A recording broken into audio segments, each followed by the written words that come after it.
اعوذ باللہ من الشیطان الرجیم بسم اللہ الرحمن الرحیم وَلَقَدْ أَرْسَلْنَا مُوسَىٰ بِآيَاتِنَا وَسُلْطَانٍ مُّبِينٍ إِلَىٰ فِرْعَوْنَ وَمَلَئِهِ فَاتَّبَعُوا أَمْرَ فِرْعَوْنَ وَمَا أَمْرُ فِرْعَوْنَ بِرَشِيدٍ يَقْدُمُ قَوْمَهُ يَوْمَ الْقِيَامَةِ فَأَوْرَدَهُمُ النَّارَ وَبِئْسَ الْوِرْدُ الْمَوْرُودُ وَأُتْبِعُوا فِي هَٰذِهِ لَعْنَةً وَيَوْمَ الْقِيَامَةِ بِئْسَ الرِّفْدُ الْمَرْفُودُ ذَلِكَ مِنْ أَنْبَاءِ الْقُرَىٰ نَقُصُّهُ عَلَيْكَ مِنْهَا قَائِمٌ وَحَصِيدٌ وَمَا ظَلَمْنَاهُمْ وَلَٰكِنْ ظَلَمُوا أَنفُسَهُمْ فَمَا أَغْنَتْ عَنْهُمْ آلِهَتُهُمُ الَّتِي يَدْعُونَ مِن دُونِ اللَّهِ مِنْ شَيْءٍ لَّمَّا جَاءَ أَمْرُ رَبِّكَ وَمَا زَادُوهُمْ غَيْرَ تَتْبِيبٍ وَكَذَٰلِكَ أَخْذُ رَبِّكَ إِذَا أَخَذَ الْقُرَىٰ وَهِيَ ظَالِمَةٌ إِنَّ أَخْذَهُ أَلِيمٌ شَدِيدٌ۔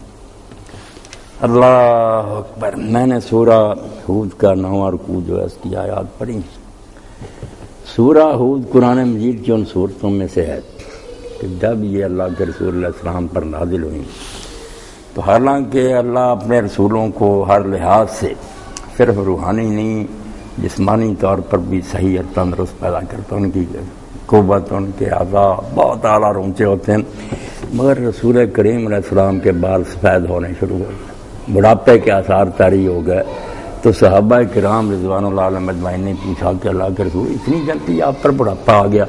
تو آپ نے فرمایا شیبتنی ہود و اخواتها، سورہ ہود اور اس کی ہم مضمون آئے صورتوں نے مجھے بوڑھا کر دیا۔ جو اس مضمون کی صورتیں اتری ہیں جن میں اللہ تعالیٰ نے پچھلی قوموں نے اپنے نبیوں کے ساتھ جو سلوک کیا اور اس کے نتیجہ میں وہ برباد ہو گئیں، مجھ پر بھی اللہ نے یہ صورتیں اتاری ہیں، ان کی وجہ سے بڑھاپا آ گیا کہ یہ بدنصیب قوم اگر اسی راستے پر چلتی رہی جس طرح پہلے تو یہ لوگ میرے بھائی میری قوم کے مارے جائیں گے، تباہ ہو جائیں گے۔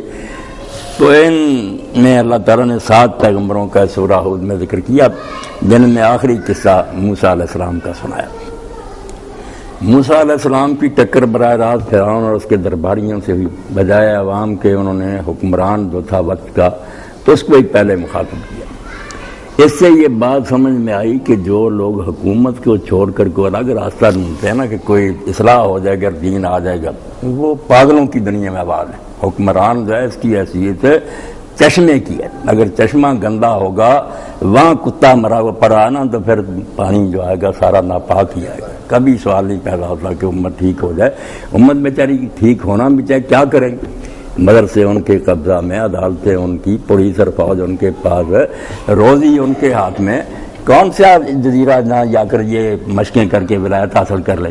اس لیے اللہ تعالیٰ پیغمبروں کو یہی ہدایت کرتا ہے کہ جو قوم کے حکمران بنے ہوئے ہیں نا ان کی اصلاح کی کوشش کرو، ان کو اللہ کا خوف دلاؤ، ان کو نیک بناؤ۔ یہ اگر درست ہوگا جیسے ڈرائیونگ سیٹ پر بیٹھا ہوا نیک نیت ہے نا تو منزل پہ پہنچ جاؤ۔ اگر وہ گنگا کو لے جا رہا گاڑی تو آپ پیچھے بیٹھے روتے رہے اللہ مکہ پہنچا دے، مکہ نہیں آئے گا، گنگا ہی آئے گا، مکہ نہیں آ سکتا۔ اس لیے یہ جو نا ایسی باتیں کہ بھائی سیاست سے الگ رہ کر دین ہے، یہ کوئی شے نہیں، یہ بڑی سازش ہے اسلام کے خلاف کہ یہ ایک بھکشیوں کا اور درویشوں کا گروہ بنتا رہے، جوتیاں کھاتے رہے اور بس کہیں صبر و رضا یہی ہے۔ اللہ کی تقدیر میں ایسا بیوقوف بنے رہے، دامن کن ظالموں کا پکڑاتے ہیں۔ تو موسیٰ علیہ السلام فرعون کے پاس گئے تو اللہ تعالیٰ فرماتے ہیں وَلَقَدْ أَرْسَلْنَا مُوسَىٰ بِآيَاتِنَا وَسُلْطَانٍ مُّبِينٍ، ہم نے موسیٰ علیہ السلام کو اپنی نشانیوں کے ساتھ اور ایک واضح غلبہ حاصل کرنے والی دلیل کے ساتھ بھیجا۔ حالانکہ یہ سلطان مبین بھی موعظوں میں شامل ہے، جب کہہ دیا ہم نے موعظوں کے ساتھ بھیجا۔ بہت نشان تھے موسیٰ علیہ السلام کے پاس، 9 عذاب سے اللہ تعالیٰ نے بتایا نا، کبھی پانی خون بن گیا، کبھی میڈک ہر جگہ چڑھ آئے، کبھی پسو ہی پھیل گئے، طرح طرح کے عذاب آتے رہے، اللہ پکڑتا رہا۔ فرعون اور سارے جو تھے ان کا غرور مٹی میں مل جاتا تھا، پاؤں پکڑ لیتے تھے، موسیٰ اللہ سے دعا کریے عذاب ٹل جائے ہم نیک ہو جائیں، ساری تفصیل سورہ آراف میں۔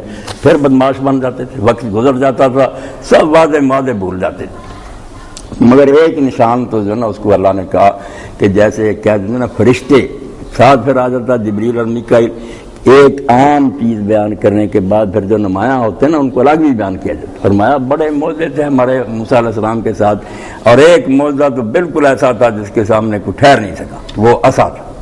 لاٹھی جو تھی اس سے غلبہ پایا کہ جب دربار میں گئے، اب اتنا بڑا ظالم بادشاہ، اتنی فوجیں، بالکل سرکشر بھاگی، بچے قتل کرواتا ہے، رحم نام کی چیز ہی اس میں کوئی نہیں۔ اور موسیٰ علیہ السلام کو بھی جب اللہ تعالیٰ نے کہا کہ فرعون کی طرف جاؤ تو خود انہوں نے پہلے ہی کہا کہ اللہ میرے پر تو پہلے ہی ایک الزام ہے کہ ان کا ایک آدمی مجھ سے قتل ہو گیا تھا، مجھے بھیج رہا ہے، وہ تو قتل کر دے گا مجھے۔ تو اللہ نے فرمایا کوئی فکر نہ کر، میں نے تیرے بھائی کو بھی ساتھ کر دیا، ہارون کو بھی میں نے پیغام بھیج دیا، وہ بھی ساتھ ہوگا، تو تم جاؤ میں تمہارے ساتھ ہوں، اننی معکما اسمع وارا، تم دونوں اکیلے نہیں، میں تمہارے ساتھ ہوں گا اور میں سب کچھ سنتا ہوں اور دیکھتا ہوں جو کچھ ہوگا۔ ہاں تو پھر یہ لاٹھی تھی جس کے سارے اللہ نے کہا تو فکر نہ کر، یہ پھینکے گا، ساری یہ چیزیں جس کے آگے ہوا ہو جائیں گی۔ دربار میں گئے اور فرعون، اور اسی لیے آپ دیکھیں کوئی پیغمبر ہے ایسا نہیں آیا جس نے پہلے ہی معجزے دکھانے شروع کیے، معجزہ کوئی ایسی بات نہیں جس سے لوگ ایمان لائیں، یہ تو اتمام حجت کے لیے ہوتا، بہانہ ختم کرنے کے لیے، ورنہ ایمان کا راستہ تو عقل اور فکر کا، کہ جو بات پیغمبر کہہ رہا سوچو، دلیل پر غور کرو، باپ دادے کے طریقے کو بھی پرکھو کہ وہ صحیح نظر آتا ہے، یہ سوچ سمجھ کے ایمان جو یہی اللہ کو مطلوب ہے۔ معجزہ آخر میں آتا ہے جب لوگ نہیں مانتے، کوئی نشان دکھا تو اللہ پھر کوئی نشان بھی ان کے کہنے پر دکھا دیتا، مگر اس پر ایمان نہیں قومیں لائیں، بالکل پھر تباہ ہوئے ہیں، مانے نہیں، پھر بھی بہانے بنا لیتے جادو۔ صرف موسیٰ علیہ السلام ہے کہ ان کو پہلے قدم پر ہی معجزہ دے دیا گیا کہ اتنے بڑے ظالم سے مقابلہ، اگر اس نے پہلے ہی کوشش کر لی پکڑنے کی اور مارنے کیا بنے۔ اس لیے دربار میں جاتے ہی جب اس نے کہا تم کہاں سے آ گئے اتنے پیغمبر بڑھ کر، ہاں تو موسیٰ علیہ السلام نے کہا میرے پاس اللہ کی طرف سے نشان ہے۔ اب نشان جو تھا جب پھینکا عصا اور وہ بنا عیدہ صوبان مبین، چھوٹا سا نہیں بنا، بہت بڑا، ہاں اور لپکا تخت کی طرف، اب پھر اس کے درباری موسیٰ خدا کے لیے پکڑ لے، کھا جانے لگا تھا تو اللہ کہتا ہے خاک میں مل گئی اس کی ساری عزت اور وقار، جو بڑا بنتا تھا ساری ساکھ ختم ہو گئی، قوم کو پتہ چل گیا کیا یہ خدا، ایک چھوٹے نے اس کو ڈرا دیا۔ اور بعد میں بھی جب مقابلہ ہوا کہ اس نے پھر عوام کو بے وقوف بنانے کے لیے کہا یار یہ چھوٹا کچھ نہیں بن رہا، جادو ہے۔ موسیٰ علیہ السلام آنکھوں پر منتر پھونک دیتے ہیں تو ہمیں نظر کا دھوکہ لگتا ہے، میں بھی جادوگر بلاتا ہوں، لوگوں کو جال میں پھنسائے رکھنے کے لیے چال چلی کہ معجزے کا اثر نہ ہو، سارے ملک میں حکم بھیج دیا کہ جہاں جہاں پڑھے لکھے جادوگر ہیں ماہر منگوا لو، منگوائے، بڑا اہتمام ہوا۔ موسیٰ علیہ السلام سے بھی کہا کہ موسیٰ علیہ السلام مقابلہ ہوگا، یہ تو نے جو چکر چلایا نا چھوٹے کا، ہم بھی جادوگر بلا رہے ہیں۔ آپ نے فرمایا اچھا یوم الزینہ، جو جشن کا دن ہے نا وہ دن ہو، دریائے نیل کا کنارہ ہو، میدان کھلا، بڑھا لے ساری دنیا، پھر اندر چھپ کر نہیں ہے، مقابلہ ہونا چاہیے۔ وہ تو اللہ کے پیغمبر سے، ان کے پاس کوئی جادو تھا کہ وہ ڈر جاتے کہ میں ہار جاؤں۔ فرمایا دن جشن کا ہو جس میں چھٹی ہوتی سارے مصر میں، اور دریائے نیل کے کنارے مکان سوا، میدان ہو کھلا، ساری دنیا دیکھے، وہاں اکٹھے ہو گئے جادوگروں سے۔ فرعون نے کہا یار آج جیتنے ہارنے کا دن ہے، اگر تم جیت گئے تو میں بھی بچ گیا، میری حکومت بھی بچ گئی، اور اگر آج ہار گئے تو بس سب کچھ گیا۔ یہ پھر موسیٰ اور اس کی قوم مصر پر غالب آ جائیں گے، جیسے یہ حکمران کہتے ہیں قومی مفاد میں کرتے ہیں۔ قرآن میں آتا یہی باتیں کہتا تھا، یریدون ان یخرجاکم من ارضکم، اور یہ تمہارا علاقہ چھیننا چاہتے ہیں، مصریوں کی حکومت ختم کر کے اپنی عبرانیوں کی بنانا چاہتے ہیں۔ کبھی کہا یہ موسیٰ ہارون تو تخت پہ بھوکے، تم پہ لگائی، دھمکیاں دی، سب کچھ کیا، مگر جب میدان میں آئے تو جادوگر بڑے خوش تھے کہ ہمیں انعام ملیں گے۔ انہوں نے کہا بادشاہ اگر ہم جیت گئے تو کیا ملے گا؟ کہا بڑے انعام ملیں گے اور تم مقربین میں سے ہوگے، کرسیاں ملیں گی دربار میں، تمہیں تمہارا بڑا اکرام و اعزاز ہوگا۔ اب موسیٰ علیہ السلام نے ان سے کہا کہ تم پھینکو گے یا میں پھینکوں؟ انہوں نے رسیاں وغیرہ پھینکی، جادو تھا، لوگوں کی آنکھوں پر جادو ہو گیا۔ اب یہ کہتے ہیں کئی لوگ، کل بھی بٹ صاحب کے بھائی صاحب کہتے تھے کہ نبی پر جادو ہو گیا، یار عالم بیان کرتے ہیں نہیں ہو نہیں سکے۔ میں نے کہا یار جادو کیا، اگر گولی مار سکتا ہے پیغمبر کو، تلوار سے قتل کر سکتا ہے تو جسمانی ہے یہ بھی ایک بیماری، اس میں کیا، اس کی عقل اور دماغ کو معاف نہیں کر سکتا۔ قرآن مجید میں آتا ہے کہ وہ کافر کہتے تھے کہ یہ کیا ہے پیغمبر رجل مسورہ، ایک آدمی ہے جس پر جادو کر دیا گیا۔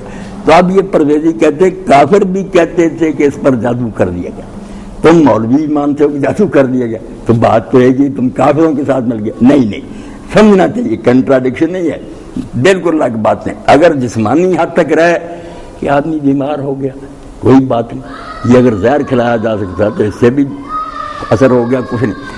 عقل کی بات کیا ہے نا، یہ نگاہ دی جیسے مولوی صاحب سے بھی غلطی ہوئی، ان سے کیا پہلوں سے ہوئی کہ رسول اللہ پر جادو ہوا، سال کے قریب رہا، اور پھر حضور علیہ السلام پر یہ اثر ہوا کہ آپ کو یوں محسوس ہوتا تھا کوئی شخص ہے، حالانکہ ہوتا کوئی نہیں تھا. یہ باتیں غلط ہیں. اگر ایسا ہو گیا تو پھر تو نبوت ہی مشکوک ہوگی کہ جبریل کوئی بھی نہیں، حضور خواہ خواہ کہہ رہے ہیں کہ کوئی آیا مجھے. ایسا نہیں ہوا.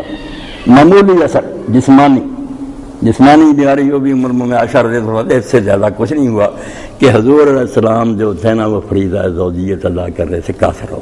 یہ جادو کی بڑی بری قسم ہے، گھر برباد کرنا اور کسی جگہ کہ خاوند بیوی میں جدائی ہو جاتی ہے، یہ معقود النساء. ایسا جادو کر دو کہ یہ جائے بیوی کے پاس، اس پر قادر نہ ہو سکے. حضور جاتے بس ناکام ہو جاتے.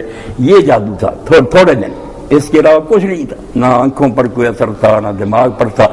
تو پیغمبر اگر قتل ہو سکتا ہے، اس طرح بیمار ہو جانا کوئی بات نہیں.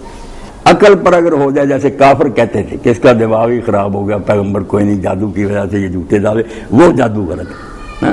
جسمانی تکلیف کی حد تک کوئی بات نہیں. تو انہوں نے تو قرآن کہتا سحر و اعین الناس، وہ حقیقت نہیں تھی، لوگوں کی آنکھوں پر جادو کر رہی. وَيُخَيَّلُ إِلَيْهِ مِنْ سِحْرِهِمْ تَسْعَى، ان کے جادو کے اثر سے خود موسیٰ علیہ السلام کو بھی یہی خیال میں آتا تھا کہ یہ بھاگ رہی ہے، بن گئے سانپ. پیغمبر پر اثر کا قرآن کہتا ہے، اثر آپ پر بھی ہو گیا. اور موسیٰ علیہ السلام پھر اسے اوجس فی نفسہ خیفہ، اپنے دل میں تھوڑا سا ڈر گئے کہ اب عوام کے لیے تو معاملہ مشتبہ ہو گیا، میں بھی پھینکوں گا وہ بھی سانپ بنے گا، یہ بھی بنے نظر آتے ہیں، کون فرق کرے گا کہ یہ سچ مچ کا ہے اور وہ جھوٹے ہیں. یہ تو ہدایت ختم ہو، اب لوگ ہدایت نہیں پا سکتے. اللہ تعالیٰ نے فرمایا تو ڈرنا، پھینک، غالب تو ہی آئے گا. اب جب آپ نے پھینکا اور وہ نکل گیا سب کو، تو جادوگر جو دوسرے لوگ سمجھتے ہیں، جادوگروں کو تو پتا تھا کہ ہمارا تو تھا یار صرف نظر کا دھوکہ، ہمارے سامنے کھا سکتے ہیں اس طرح، یہ تو سچ مچ کھا گیا، یہ سچ مچ کا ہے، ہمارا تھا فریب. سجدے میں گر گیا، ایک لمحہ دیر نہیں کی، سجدہ کیا. انہوں نے کہا ہماری توبہ، ہم نے جو پیغمبر کا مقابلہ کیا ہماری زیادتی تھی، اللہ ہمیں معاف کرے. اور اتنا ایمان پکا ہو گیا کہ فرعون نے اسی وقت دھمکی دی، پینترا بدلا کہ اب تو سارا مصر موسیٰ علیہ السلام کا مرید ہو جائے گا، کہ جادوگر بھی مان گئے. اس نے کہا تم اس کے شاگرد ہو، یہ تمہارا استاد، تم نے پہلے بھیجا کہ تم پہلے جاؤ، بعد میں ہم آئیں گے، ہم ہار مان جائیں گے، ہمارا استاد جیت جائے گا. یہ سازش کیا. کیسے خبیث ہوتا ہے یہ صدر مملکت، نیا ہی ڈرامہ سارے ملک سے اکٹھے کیے.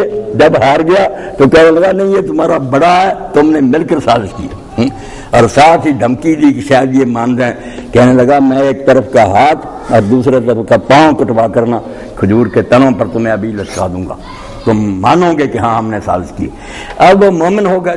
انہوں نے کہا فرعون جو تو کرنا چاہتا کر لے، تو کیا کر سکتا ہے، ہماری صرف دنیا کی زندگی ختم کر سکتا.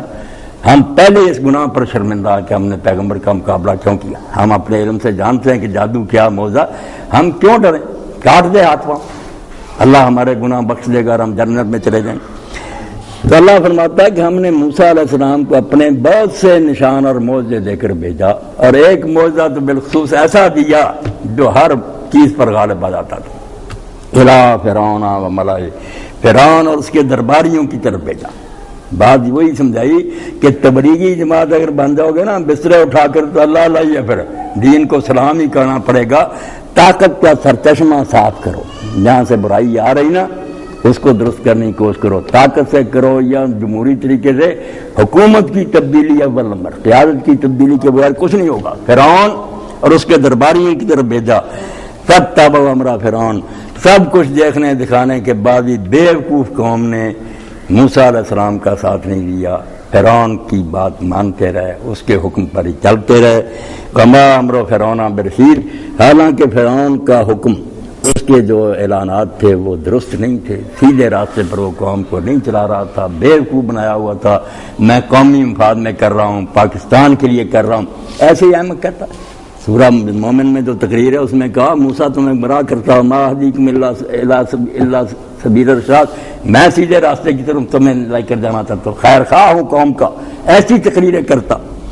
تو اللہ فرماتا جو کچھ وہ کہتا تھا وہ ٹھیک نہیں تھی بات، مگر لوگ اسی کے پیچھے لگے رہے، بیوقوف بنے رہے. یقدم قومہ یوم القیامہ فاوردہم النار، دنیا میں جو ہوا سارا بیان مختصر کر کے نا قصے کا خلاصہ بیان کیا کہ یہاں سے تباہ ہو کر چلے گئے. اب قیامت کے دن بھی وہ اپنی قوم کے آگے آگے آئے گا، جیسے یہاں لیڈر تھا وہاں بھی وہ پیشوا ہوگا، سارے مصری پیچھے آ رہے ہوں گے، فَأَوْرَدَهُمُ النَّارَ، تو وہ پھر انہیں آگ پر لے جائے گا، جہنم کے کنارے پر جا کر کھڑا کر دے گا۔ فرمایا ایسے بے ایمان حاکم اور ایسے صاحب اقتدار لوگ ان کے پیچھے چلنے کے یہی نتیجہ نا کہ سمندر میں غرق ہو جاؤ، دنیا بھی گئی، ملک بھی تباہ ہوا، اور آخرت میں آگ پر لے جا کر کھڑا کر دے گا۔ وَبِئْسَ الْوِرْدُ الْمَوْرُودُ، اللہ تعالیٰ نے افسوس کے لہجہ میں فرمایا کہ کتنا برا وہ گھاٹ ہے جہاں پر وہ اپنی امت کو لے کر جائے گا، بجائے جنت کے چشموں پر لے جانے کے شیریں اور خوشگوار ٹھنڈے اور میٹھے پانی جنت کے پیتے دوزخ میں لے گیا، ایسے برے گھاٹ پر جا کر قوم کو کھڑا کر دیا۔ یہ یاد دلایا جا رہا کہ اندھے ہو کر ان لیڈروں کی پیروی نہ کرو، سوچا کرو یہ آپ بھی دوزخ میں جائیں گے اور تمہیں بھی وہیں لے جائیں گے، آنکھیں کھول کر دیکھو کدھر ہمیں لے جا رہا ہے۔ وَأُتْبِعُوا فِي هَٰذِهِ لَعْنَةً وَيَوْمَ الْقِيَامَةِ، اس دنیا میں بھی ان کے پیچھے لعنت لگا دی گئی، وہ چلے گئے، مگر تاریخ کے صفحات میں لکھا گیا، جہاں زبانوں پر ذکر آتا لوگ کہتے ہیں فرعون اس کے ساتھیوں پر لعنت، یار ایسے برے لوگ تھے پیغمبروں کی مخالفت کر، دنیا میں بھی لعنت ان کے نام کا حصہ بن گئی، اور قیامت کے دن پر لعنت برس رہی ہوگی، ہر طرف سے پھٹکار ہے، لعنت ہے تم پر، بئس الرفد المرفوض، کتنا برا انعام ہے جو انہیں دیا گیا، حالانکہ انعام کیا ہے تو سزا ہی نا، اس کو تحکم کہتے ہیں، ٹھٹھے کی طور، جیسے جاتے ہیں نا برے لوگ تھانہ میں کہتے ہیں آؤ چودھری جی تھوڑی توازو کری، اب توازو کیا کری ہوتی، چھتر پڑتے، تو ایسے اللہ تعالیٰ جو انہیں کہہ دیتا کہ پیغمبر ان کو بشارت دو عذاب علیم کی، بشرم بعذاب علیم، تو آدمی حیران ہوتا ہے یہ خوشخبری کیا، خوشخبری ترجمہ ہے، خوشخبری دو دردناک عذاب کی، نہیں، یہ ان سے نا استہزاء ہے، طنز ہے کہ اب مزہ آیا، چکھ لیا اپنے کیا کا پھل تم نے، بئس الرفد المرفوض، کیسا برا انعام ہے جو اس دن انہیں ملے گا، دوزخ کی آگ۔ ذالک من انباء القرآن نقصہ علیک منہا قائم و حصید، اللہ فرماتا ساتھ کسے تسی صورت میں کہ یہ ناول نہیں ہے، افسانے نہیں ہے کہ تم مزے لینے کے لیے پڑھتے رہو، وقت گزاری کے لیے سنتے رہو، یہ عبرت کی داستان ہے، ان کہانیوں اور قصوں سے سیکھو کہ جو غلط راستے پر چلتے ہیں انجام کیا ہوتا، دو ہی راستے ہیں انسان کے لیے، اس میں یا رحمان کا ساتھی ہو جائے یا شیطان کا، رحمان کے بنو گے یہاں بھی رحمت، آگے بھی، شیطان کے ساتھی بنو گے تو جہنم بھی ٹھکانا ہے، آزادی تمہیں، اس دنیا میں کوئی مجبور اور بے بس نہیں، اللہ نے انسان کو اختیار دیا کہ وہ دونوں میں سے جس راستے کو چاہے چن لے۔ ذالک من انباء القرآن، فرمایا یہ علاقوں کی خبریں ہیں، مختلف علاقوں کی تاریخ ہے جو بیان کرتے ہیں، ہم نقص علیک تیرے سامنے بیان کرتے ہیں، منہا قائم و حصید، ہم سب کو کہا کہ آنکھیں کھول کر زمین پر چلو پھرو، کتنے علاقے ہیں، منہا قائم، کچھ بستیاں اب بھی وہ کھڑی ہیں، مکان ہیں، مکانوں میں رہنے والے نہیں، مکان چکتائی سب قائم ہیں، قلعے دیکھتے ہیں مغلوں کے جا کر، محل دیکھتے ہیں، مگر وہ رہنے والے وہ مکین نہیں رہے، منہا قائم، کہتا عبرت کے لیے کچھ تو میں نے اب بھی قائم رہنے دی ہیں کہ یادگاریں ہیں، وہ حصید، اور کچھ کمیں ایسی ہیں جیسے فصل کٹ جاتا ہے اور بعد میں لوگ دیکھتے ہیں کہ بس وہ خالی کھیت ہی ہے، وہاں کوئی شے نظر نہیں آتی، حسید، ان کی فصل کٹ گئی، نام و نشان دنیا سے مٹ گیا، کتابوں میں ذکر رہ گیا، کوئی نہیں ملتا، کوئی چیز نہیں یادگار ان کی، پتہ ہی نہیں چلتا کہ یہاں کوئی قوم آباد تھی یا نہیں کہ میرا قائم و حصید۔ اور اسی لیے اللہ کے بندے کہتے ہیں جو قرآن کہتا کہ زمین میں چلو پھرو اور دیکھو ان کا انجام کیا ہوا جنہوں نے میرے دین کو نہیں مانا تھا، اس لیے سیاحت دین کا حصہ سی ہو، حکم ہے نماز کی طرح، مگر وہ پکنک منانے کے لیے نہیں کہ کھانے پکا کر جا کر جہانگیر کے مقبرے پر عیاشیاں کرو، دیکھو کہ جس کے حکم کے بغیر پتہ نہیں ملک میں ہلتا ہے کس حال میں پڑا، نئے مزار ماں غریباں نئے چراغے نئے، جہانگیر کے مقبرے پر لکھ دیا نا لوگوں پر مزار ماں غریباں نئے چراغے ماں، ساری سلطنت کی مالک تھی، چابی ہاتھ میں تھی، بادشاہ اس کی مرضی، کہتے اب ہمارے غریبوں کے مزار پر نہ کوئی پھول ہے نہ کوئی چراغ ہے، کوئی درود کے لیے نہیں آتا، کوئی دعا کے لیے نہیں، ملکہ ہے ہندوستان، تو اللہ کہتا میں نہ قائم ہو سے تمہیں سناتے رہتے ہیں مگر تمہارے کان بند ہیں، دل مڑتا ہے، آنکھیں دیکھتی نہیں ہیں کہ کچھ مٹ گئے، کچھ جو ان کے نشان قائم ہیں۔ وما ظلمناہم، ہم نے کسی قوم پر ظلم نہیں کیا، یہ دنیا میں جو ہوتا رہتا نا عروج و زوال، یہ اندازہ تو نہیں ہوتا کہ خواہ مخواہ کوئی آ گیا کوئی چلا گیا، ہم کسی پر ظلم نہیں کرتے، بالکل کسی کے زیادتی نہیں کرتے، ولیکن ظلموا انفسہم، مگر وہ لوگ اپنا بیڑا خود غرق کرتے، برے لیڈروں کے پیچھے، برے حکمرانوں کا ساتھ، نیکوں کی بات نہیں سنتے، اپنے آپ کو وہ خود تباہ کرتے ہیں، اپنی جانوں پر ظلم کرتے ہیں۔ دنیا میں عدل و انصاف کا راج ہے، اللہ انصاف سے فیصلہ کرتا ہے کہ اب رہنے دیا جائے۔ فما اغنت عنہم آلہتہم التی یدعون من دون اللہ من شیء۔ پہلے بھی چغتائی صاحب کر رہے تھے، اب بھی بات ہو رہی کہ یہ مذہبی پیشوائیت جو ہے نا، پیر اور مولوی یہ بھی لے ڈوبے، حکمرانوں کو بھی زیادہ یہی تباہ کرتے ہیں۔ ولید بن عبد الملک جب خلیفہ بنا، پہلی صدی ہے، مروان کا پوتا، 40 علماء صحابہ تعمیر فرمان، جبے پہنے ہوئے، قبائیں۔ امیر المومنین ہم آپ کو حدیث پاک سنانے آئے کہ اللہ کے رسول علیہ السلام نے فرمایا اللہ تعالیٰ جس شخص کو حکومت کے لیے چن لیتا ہے اور اپنی ریت اس کے حوالے کر دیتا ہے، فرشتوں کو حکم دے دیتا ہے کہ اس کا نام ہمارا ٹھپ کر، اس کی نیکی بدی کوئی نہیں لکھنی، یہ بخشا بخشا۔ پہلی صدی یہ بادشاہ پرستی۔ علامہ اقبال کہتا ہے جس امت نے کیسر و کسرا کا طلسم توڑا، اس نے پہلی صدی میں خود ترخت ملوکیت کا بچھا لیا۔ اور آج تک لوگوں کو امام حسین رضی کی سمجھ نہ آنے دی، دو ہی پروپیگنڈا کہ یار حکومت کے بھوکے، آپ حکومت چھوڑتے نہیں، بے ایمان نیک اٹھتا تو اس کے بارے میں پروپیگنڈا، یہ تو سیاسی جنگ ہے۔ اگر اتنی بری ہے حکومت چھوڑ دو، پھر آپ چمٹے ہوئے جو دین کے لیے چاہتا ہے اس کو بدنام کرتے۔ تو جب اس نے یہ کہا تو امام ابن شہاب زہری رحمۃ اللہ علیہ بھی دربار میں بیٹھے، بیچارے سیاست کی مجبوری سے آخر میں حکمرانوں کے ساتھ مل گئے، ورنہ ان کے والد حضرت علی ان کے ساتھی۔ تو اس نے ولید نے کہا کہ ابن شہاب یہ ٹھیک ہے حدیث؟ انہوں نے کہا میرے عمر آپ بتائیں کہ آپ بہتر ہیں یا داؤد علیہ السلام اللہ کے پیغمبر بہتر تھے؟ انہوں نے کہا توبہ تو بہت اللہ کے نبی۔ انہوں نے سورہ سعد میں سے پڑھا پھر کہ اللہ نے کہا داؤد ہم نے تجھے زمین میں خلیفہ بنایا، انصاف کے ساتھ حق کے ساتھ حکومت کرنا، اپنی خواہش نفس کی پیروی نہ کرنا ورنہ رائے راست سے بھٹک جائے گا، اور جو رائے راست سے بھٹکیں گے ان کا انجام جہنم ہے۔ انہوں نے کہا اللہ پیغمبر کو کہہ رہا، آپ کون ہیں جس کا نام ہمارا اللہ ٹھپ کر؟ تو اس وقت ولید نے کہا اللہ ان مولویوں کا بیڑا کر کرے، یہ اسی طرح ہمیں تباہ کر دی۔ اب میں اگر ان کی مان لیتا تو ظلم تو پہلے بھی ہم کم نہیں کرتے، پھر اور زیادہ دلیر ہو جاتا۔ تو ایسے ٹولے ہیں کچھ نہ کچھ مغالطے دے کر بیوقوف بنا کر لوگوں کو نہ برباد کر دیں۔ اب یہ مغالطہ اور وہم ایسی ہے کہ اس میں آدمی نہ پھنسے تو شاید وہ بچ جائے۔ آپ دیکھیں نا گرمیوں کے دنوں میں سراب جس کو کہتے ہیں کہ دور سے چمکی ریت جو پانی نظر آتی، مغالطہ کھا کر جو پانی سمجھ کر وہاں چلا گیا، اب دور نکل گیا، واپس آنے کا راستہ نہیں، ورنہ کہ آبادی میں چلا جاتا اگر یہ مغالطہ نہ شاید بچ جاتا، وہاں گیا پانی کوئی نہیں، اب اتنی تھکاوٹ ہو گئی، سفر لمبا ہو گیا، مر گیا، بچ بھی نہ سکا، مغالطہ لے گیا۔ اللہ کہتا ہے جو مغالطے یہ ملا دے دیتے نا، ایک مغالطے کا ذکر کیا کہ یہ جتنے تباہ ہوئے خود آپ اپنی کرتوتوں سے ہم نے ظلم کی، کیوں تباہ ہوئے؟ فما اغنت عنہم آلہتہم التی یدعون من دون اللہ من شیء۔ ان مکاروں نے، چالاک مولویوں اور پیروں نے یقین دلایا کہ اللہ یار بہت دور ہے، وہ اتنا عالی شان اور بلند بارگاہ والا، وہاں تم گناہ گار جا سکتے ہو؟ کوئی وسیلہ ڈھونڈو، کسی کو سفارشی بناؤ، تم نہیں وہاں حاضر ہو سکتے، تمہاری مجال ہے۔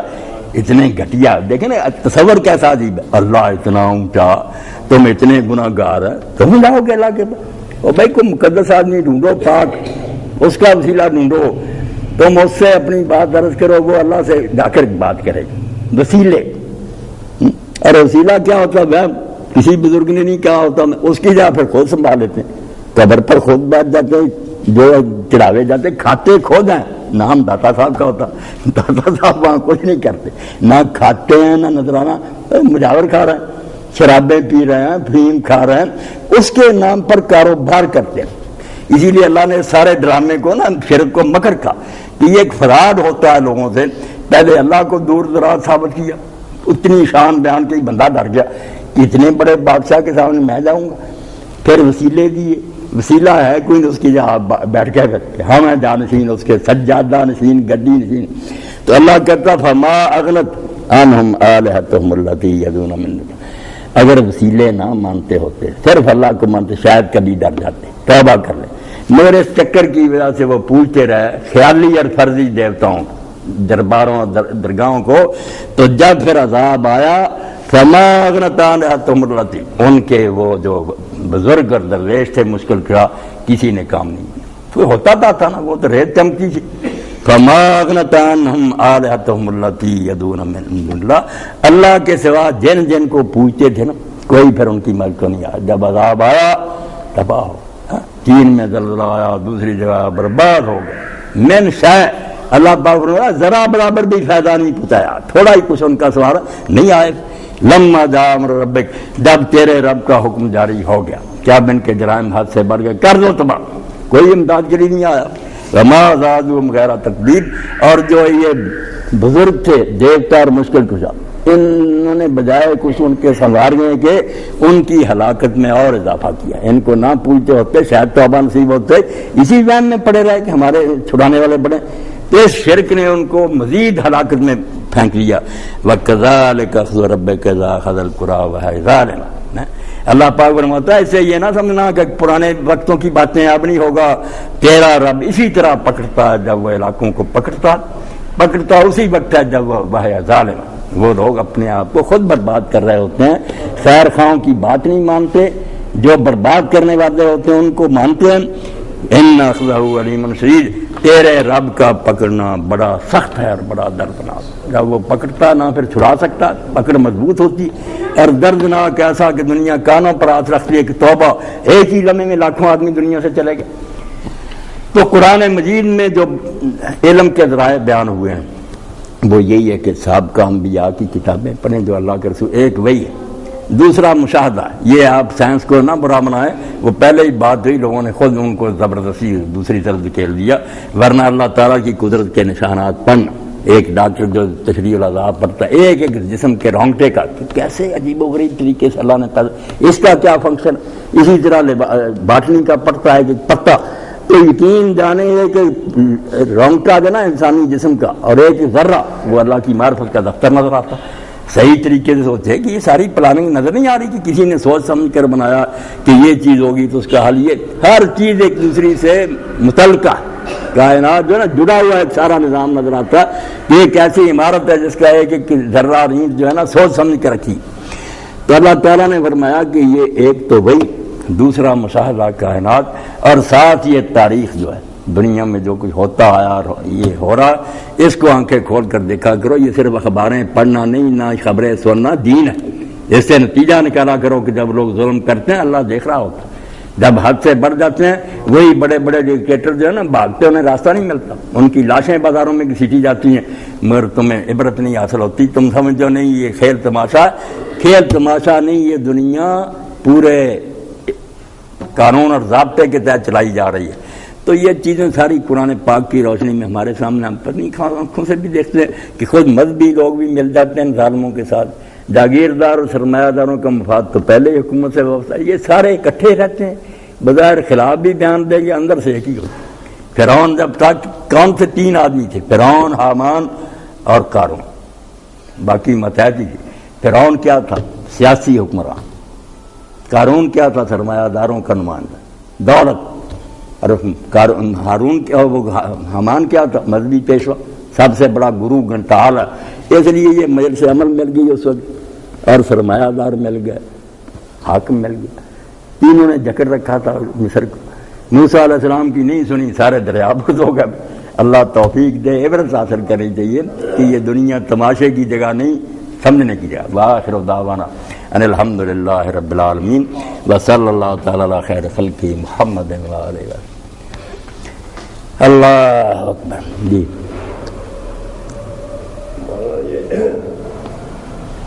صدر ایوب کے زمانے میں مولانا مودودی رحمۃ اللہ علیہ سے ان کی ملاقات ہوئی تھی گورنر ہاؤس میں. تو جسٹس افضل چیمہ صاحب انہوں نے کروائی تھی. تو مولانا سے تو بہت لوگوں نے پوچھا کہ جی کیا بات ہوئی. ایک مجلس میں بھی تھا، یہ سوال کیا تو انہوں نے صرف اتنا جواب دیا کہ وہ جج کرنا چاہتا تھا کہ یہ آدمی کتنے میں بک سکتا ہے. اللہ، تو ہمیں پتہ ہم کتنے میں بک سکتے ہیں. لیکن دوسروں نے جب بات بتائی نا چیمہ صاحب نے، وہ یہ تھی کہ پہلے ایوب خان نے بڑی تعریف کی کہ مولانا آپ نے تو بڑا دینی کام کیا ہے اور یہ ہے وہ ہے. آپ دینی کام کریں، سیاست گندا کھیل ہے، گندا نالا ہے، اس میں آئیں گے تو چھینٹے پڑیں گے، یہ ہوگا وہ ہوگا. تو مولانا نے جواب دیا کہ بدقسمتی یہ ہے کہ اس نالے کا گندا پانی ہمیں بھی پینا پڑتا ہے. اور میں نے اور میرے ساتھیوں نے یہ فیصلہ کیا کہ اس گندے پانی کو صاف کرنا، صاف اگر اس دوران میں یہ چیٹے پڑیں گے کوئی ہمیں بات اس کی پرواہ نہیں۔ ماشاء اللہ۔ تو انہوں نے کہا کہ نہیں، آپ علمی کام کریں، آپ کو اتنے کروڑ دیتا ہوں، بہاولپور میں اسلامی یونیورسٹی بنا لیں، آپ بالکل جو چاہیں وہاں کریں۔ تو انہوں نے کہا کہ میں مجبور میں آپ کا یہ کام نہیں مان سکتا، نہیں مان کر سکتا، کیونکہ ان کو پتا تھا کہ جو آدمی پیسے لیتا پھر وہ حق بات نہیں کرتا، نہیں کہہ سکتا۔ اس کے بعد اس نے پھر دھمکی دی کہ اس کا دوسرا پہلو بھی آپ نے سوچا ہے؟ اس نے کہا وہ سوچ رکھا ہے، اس کے لیے ہم تیار ہیں۔ اس کے بعد ہی پھر جماعت کو بیان کیا تھا۔ اللہ وہ سوچ کر ہی مولوی صاحب اس راستے پر آئے، دکھوں سے بڑے گئے۔ ہندوستان میں جو نا سخت طبیعت آدمی حکمران ہے تو دینداری تھا، اتنا بے دینی تھا، سخت مزاج تھا محمد تغلق۔ وہ سلطنت کا دورہ کر کے پانی پت پہنچا تو وہاں سب لوگ ملاقات کے لیے آئے۔ ایک عالم دین تھے، ان کا مدرسہ تھا، بوڑھے تھے 80 سال کے، وہ نہیں ملنے آئے۔ اب سلطان کو نا چغل خوروں نے اکسا دیا کہ کتنے یہ لوگ متکبر اور مغرور ہیں کہ آپ سلطان وقت ہیں، آئے ہیں، یہ عالم ملنے ہی آئے۔ اس نے اپنے کوتوال کو حکم دیا کہ میں دہلی جا رہا ہوں، اس کو وہاں حاضر کر۔ اب کوتوال جو تھا نا وہ نیک لوگوں کا بڑا ادب کرنے والا تھا، مگر حکومت کی مجبوری ہے، اس نے دروازے پر جا کر دربان سے کہا کہ اگر صاحب سے کہا کہ میں ملنا چاہتا ہوں۔ جب بتایا گیا تو آپ نے فرمایا اگر تو کوئی دینی کام ہے تو آ جائے، اور اگر حکومت کا حکم ہے تو پھر مجھ سے کیا پوچھنا ہے۔ اس نے اپنے فرض کو ادا کرنا ہی بتایا۔ اس نے کہ اس طرح لوگوں نے آپ کے خلاف شکایت کر دی ہے، مجھے حکم ہوا۔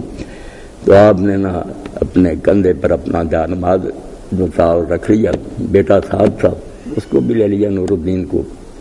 اب جب دربار میں پیش کرنا تھا نا، بہت ڈیوڑیاں تھیں، جگہ جگہ کھڑے تھے فوجی ہسلے سنبھالے ہوئے، اس دوران یعنی ماحول ہی ایسا تھا کہ جب گزر رہے تھے تو بچے نے کبھی شاہی دربار دیکھا ہی نہیں تھا، وہ کچھ ڈر گیا کہ ہم کہاں آ گئے۔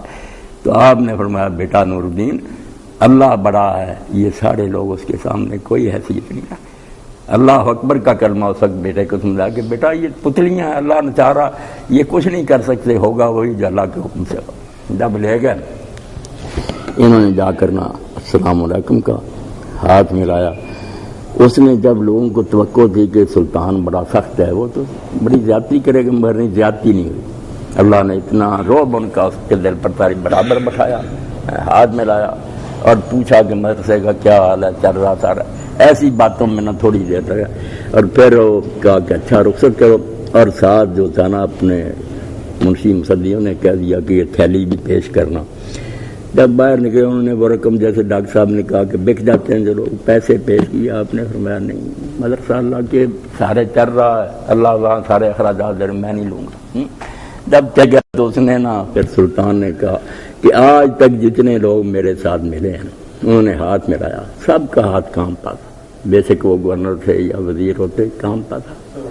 میرے سے بوڑھے نے جب ہاتھ ملایا نا اتنے زور سے دبایا کہ اگر سلطنت کے وقار کا مسئلہ نہ ہو میری چیخ نکل جاتی، ذرا خوف نہیں۔ 80 سال کا بوڑھا، اور ساتھ ہی کہا کہ اگر وہ یہ رقم وصول کر لیتا میں قتل کرا دوں۔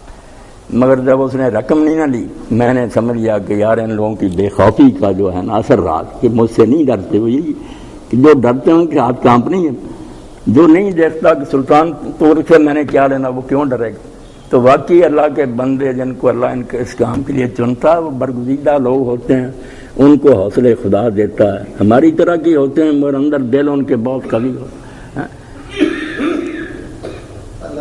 ہاں، سزائے موت سنا دی ظالموں نے، پھر موقع دیا کہ رحم کی اپیل کر سکتے ہیں۔ اب جماعت کے لوگ بھی سے ان کے دلوں میں آتا تھا کہ چلو مولانا رحم کی اپیل ہی کر دیں، یار اتنا بڑا لیڈر ہمیں ملا ہے اس زمانے کا امام۔ تو مولانا سے کہا، انہوں نے کہا نہیں یار میرے مجھ سے نیکی کوئی ہو نہیں سکی، ایک شہادت نصیب ہو رہی ہے، بھی میں ضائع کر دوں، یہ نہیں ہوگا، بڑی مشکل سے ہی اللہ نے مجھے نصیب کیا، میں کیوں یہ موقع کھوں۔ تو موت کے فیصلے یہاں نہیں ہوتے، آسمان پر ہوتے، اگر ہو چکا تو میری رحم کی اپیلیں کیا کرے گی، اور اگر نہیں ہوا تو یہ الٹے بھی لٹک جائے، میرا کچھ نہیں بگاڑ سکتا۔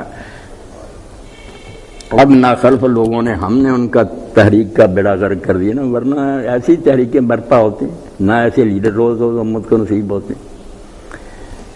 اللہ اکبر. الحمدللہ رب العالمین والصلاۃ والسلام علی رسولہ الکریم سیدنا محمد وآلہ واصحابہ اجمعین. اللہم انصر الاسلام والمسلمین واخذل الکفرۃ والمشرکین. اللہم انا نجعلک فی نحورہم ونعوذ بک من شرورہم. اللہم استر عوراتنا وآمن روعاتنا. اللہم اشف کل مریض. اللہم رد کل غریب. اللہم اقض دین کل مدین. اللہم اشفنا بشفائک وداونا بدوائک وعافنا من بلائک. ربنا افرغ علینا صبرا وثبت اقدامنا وانصرنا علی القوم الکافرین. وصلی اللہ تعالی علی خیر خلقہ محمد وآلہ واصحابہ اجمعین. آمین یا رب العالمین. خیر سے رکھیں، فضل و کرم فرما. سب ساتھیوں اللہ خیریت نہ رکھیں.